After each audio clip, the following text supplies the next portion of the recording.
Hi everyone, and welcome to Remaking Tomorrow, a series of conversations about the future of teaching and learning. I'm Ryan Ridzeski, here with Greg Baer, and we're the co-authors of When You Wonder, You're Learning, Mr. Rogers' Enduring Lessons for Raising Creative, Curious, Caring Kids. This is a podcast powered by Remake Learning, a network that ignites engaging, relevant, and equitable learning in support of young people navigating rapid social and technological change. On today's episode, we're talking with George the Poet, a spoken word artist, activist, author, podcaster, and much more. George has been called one of the most exciting social commentators and forward-thinking creatives of our generation, and his BBC podcast, called Have You Heard George's Podcast?, has won award after award, including a Peabody, making it the first podcast outside the United States to do so. George the Poet, welcome to Remaking Tomorrow. Thank you very much for the introduction, guys. How are you? We're doing great, and we feel so lucky to have you here with us today. George, we want to start with a comment that you made while recording the score to your podcast with the BBC Concert Orchestra at the famous Abbey Road Studios in London. And someone asked you what it meant to be in such a space, creating something that means so much to so many other people. And you responded by saying this: "Our young people should be made aware of how far their thoughts can travel." So, George, when did you first begin to realize how far your thoughts could travel, and who helped you discover that? I think I was quite fortunate to discover this along my creative journey. I started rapping when I was about 15 years old, and using that medium, I was able to transform my life, really. Outside of formal education, I was able to connect with people from different areas, which was very difficult when I was young. I was able to funnel a lot of what I was experiencing in my educational career directly into more creative outlets, and this took me onto stages, this took me into different environments. So I really wish that feeling and I wish that realization on our young people, on everyone. George, you've talked about growing up with immigrant parents in a council estate in London, what here in the United States we'd call a housing project, and eventually going from there into Cambridge, which of course is one of the most prestigious universities on the planet. And you've said that along the way you found that the top-down approach to education, the idea that smart, cultured, well-off people are going to share with you how to be like them, does not work. And I'm wondering, can you say more about that? What did you realize that you needed from education and learning that the system you entered was not set up to provide? Well, what I was able to present in my learning environment, when I got to Cambridge, I felt like my secret weapon was who I really was. Whereas prior to that, in my grammar school, I was very much encouraged to be a certain type of gentleman, to be a certain type of thinker. And I realized that my experiences in the environment that I grew up in and my ability to connect some of the ideas that we were discovering on our educational journey, to connect that with lived experience. You know, a lot of people from my area didn't go to university, let alone go to a university like Cambridge. This really just alerted me to the opportunity of being able to not only represent, but to draw on some of those lessons, which eventually informed my creativity and the career that I have now. George, your comment a moment ago about discovering your secret weapon, your superpower, that it was you, it actually makes me think of Fred Rogers, who's this icon of American television and whose story about which Ryan and I write in our book. And Fred said this once: "You are a very special person. There's only one like you in the whole world. There's never been anyone exactly like you before, and there will never be again. Only you. And people can like you exactly as you are." I can just imagine there you are at Cambridge, and what's that aha moment where you're like, you know what? It's me. I'm my superpower. What was that moment for you? It was baked into my process because, you know, you got to do the application, you got to do your interviews. And my mom actually advised me to wear my truth on my sleeve. I'm sure we all know about code switching, changing up the way you talk, changing up your references when you come from a background that is maybe minority or even working class, and you're moving into an institution like Cambridge. And I was expecting to live a life of code switching in Cambridge. I wouldn't say that I was able to just completely shrug it off, but in the application process, my mom advised me to just speak how I actually speak and be who I really am. You know, fortunately, they didn't reject me, you know. So that felt like a little bit of a validation that it was possible to not change who I was. And by the time I got into the space, I remember running to be chairman of my student union, where I presented my manifesto in poetry, which was the first time I'd done anything rhyming for formal purposes or for, career/professional purposes. So I wrote a verse that was all about what I hoped to achieve as chair for the student union, and I won by a considerable amount. And that was the first month that I was there. So that really made me feel like the thing that's going to help me get through and not lose myself and make the best contribution that I can to this collective learning experience is to dig deeper into who I really am. We're clearly going to get into your work as a podcaster, as an artist, as an activist. It seems to us, too, that in your work right now, you're working to create these learning moments, these learning experiences that spark that aha for others. You work with people who are incarcerated. You've been sending students on school trips that maybe they missed during the pandemic. What kinds of learning experiences are you aiming to provide for others, for learners? I call it informal learning.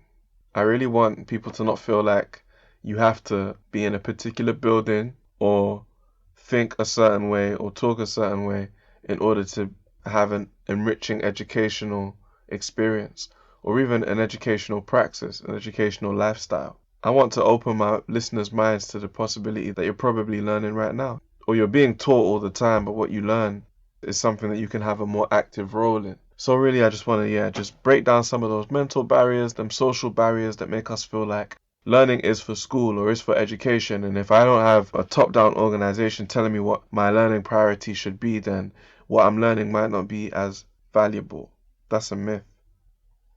So Greg just mentioned your work with folks who've been incarcerated, and you said something really interesting about prisons. You said, what matters is being part of a social scene that provides the emotional stability and hope that enables someone to lean into their better nature. And I absolutely love that quote. And I feel like it's probably true beyond prisons too, right? It's certainly true of the workplace. It's certainly true at home. It's true in schools and all the other places where people learn. And I'm just wondering, like, how do you see your role as an artist and an activist in sort of creating and supporting those social scenes, that sort of atmosphere that allows people to become the best of whoever they are? I do think my role is always evolving and it is subject to my own education. I've tried different things over the years and results have varied, and as my politics have evolved, so has my feelings towards what methods are really important and what works. So to go back to that quote that you just presented about the security of the right social environment, I've tried to inspire that, or I've tried to encourage that through the images that I paint through my work, or even the topics that I speak to, given that I'm able to, like I said, informalize the process. All right, how do you bring in a demographic or a social scene that is not used to speaking about X in this way, or doesn't get much credit for handling whatever subject or whatever material or whatever concepts in the way that they do. So I came from the rap world. I ended up in the spoken word kind of world.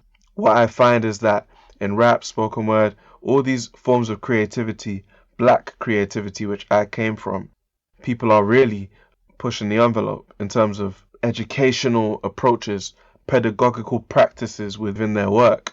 We can take for granted what is happening in those creative spaces, in those friendship groups, in those youth clubs, in those recording studios. We take for granted in those open mics, we take for granted what opportunities there are in providing people this thinking space that is different, it's not so rigid.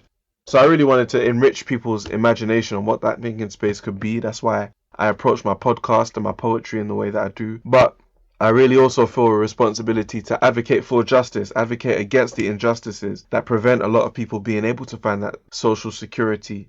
At the end of the day, if you are hungry, if you are endangered, if you are wrongfully, unlawfully, unjustly incarcerated, it becomes almost impossible to think about the headspace you need to be in to create the right learning environment where your ability to turn your situation around is even more important. We need to be giving you even more support in, taking control of your educational journey. So there are different approaches for different scales of challenge.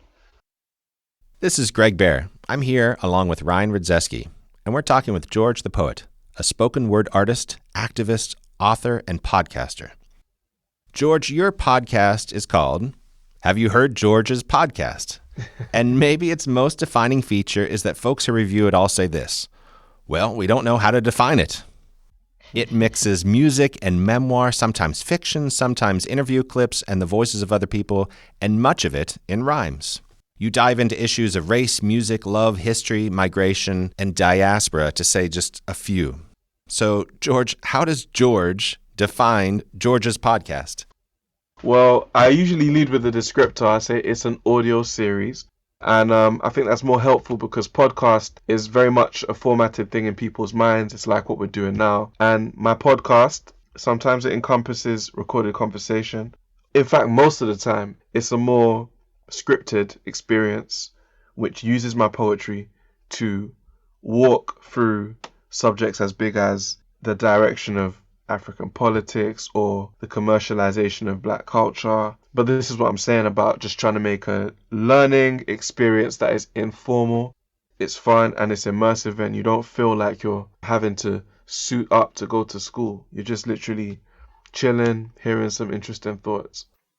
George, in lots of ways, your podcast or your audio series, it's a documentary of your learning and your development too. As listeners, we get to sort of come along for the ride. You mentioned earlier your own evolution, the evolution of your politics, how your thinking has changed. And I'm just curious, so you have this massively successful podcast. It's won all these awards. What has the process of producing this podcast done for you? How has it changed you? How is George the Poet of today different from George the Poet before the podcast launched? I was actually recently writing about this, and I think one of the main things is that it has made my public pronouncements more deliberate. At the start of this journey, having this revelation that I'm wasting my ideas on Twitter, not in an arrogant way, in a way that I haven't even developed a thought. I'm being incentivized to react to whatever is being spoken about. And I'm not really keeping track. No one really keeps track of their tweets. And I am not developing what I am saying far enough to really be confident that I am growing. I started thinking to myself that it would be better to release a concentrated thought process in a format that people can listen to, that is unchallenging. And that ended up becoming my podcast. So what I find is that each installment, when I listen back to the 3 seasons that are out now, they all contain like real leaps in my thinking. Sometimes it's a step sideways as opposed to a step forwards. It serves a dual function of me being able to keep track of what I'm actually saying, as well as being able to distill my most intentional, my most deliberate, my most well thought out stuff for artistic enjoyment. Well, thank you for that, George. I think we need more deliberate and well thought out communication out there in the world. Thank you. And Ryan and I are clearly reading those tweets and listening to the things that you say and reading the things that you write. I want to quote you again in something you said about creativity, because it's one of the things that Ryan and I write about in our book, and you're celebrated around the world for your creativity. So we want to know a little bit more about your creative process. And you once said this as you launched your podcast: for a year, I didn't release anything. I just listened. I was watching the news, watching documentaries, traveling, speaking to people, listening to my infant nephews. The listening is what keeps the output flowing. So how do you make sense of all this listening that you're doing in the world? How does that get distilled down in the mind and the team of George the Poet to come out as something so original? I think credit goes to the village, to the community, to the environment. And fortunately, we live in a time where community doesn't have to be limited to where we live. But by listening in, human beings, we're social. So you start to form your own thought processes and your own rebuttals sometimes to the stuff that you're hearing. But if you are really, really deliberate about it, you're also able to filter out what isn't for you. What conversations do you not think you should be a part of? What conversations are you not really qualified to be a part of? That has been part of my development as well. And what happens is that I keep returning to my core, which as a writer, you're going to do anyway. You're going to have your base thematically. where you feel most comfortable. But at the end of the day, what is going on that is driving the breakdown of community that I feel like I've been witnessing across my life? And eventually they move on to like economic questions as well as educational questions. You get an intersection with all of these other aspects of our political reality. They really make you want to have a say and take more seriously the job of representing others who don't get a say. George, we understand you're working toward a PhD at University College London, and I'm curious, what are you listening to and absorbing as part of that process, and what do you hope to do with what you're listening to and absorbing on the other side of your doctorate? I am listening to a lot of commentary online, a lot of really compelling personalities that put out video essays. Like right now, I've been down a rabbit hole of video essays, people like Fab Socialism and a guy called Lil Bill online, but really interesting commentators who are either fresh out of education or they are continuing their education just literally by being a YouTube personality. T Noir is another one. People that are able to mix commentary on contemporary social conversations and social issues with current affairs, political theory, educational theory, real interesting stuff. I'm also doing a lot of reading. I'm just about to get into this book by my PhD supervisor, Mariana Mazzucato. She's got a book called The Big Con, which is just about the direction or the influence of consultancies in government. I'm trying to pay attention to the landscape, to the playing field, to the parameters around formal education in order to create a more interesting space for informal education. I love that idea of learning spaces and listening spaces. George, how can people find out more about the work you're doing?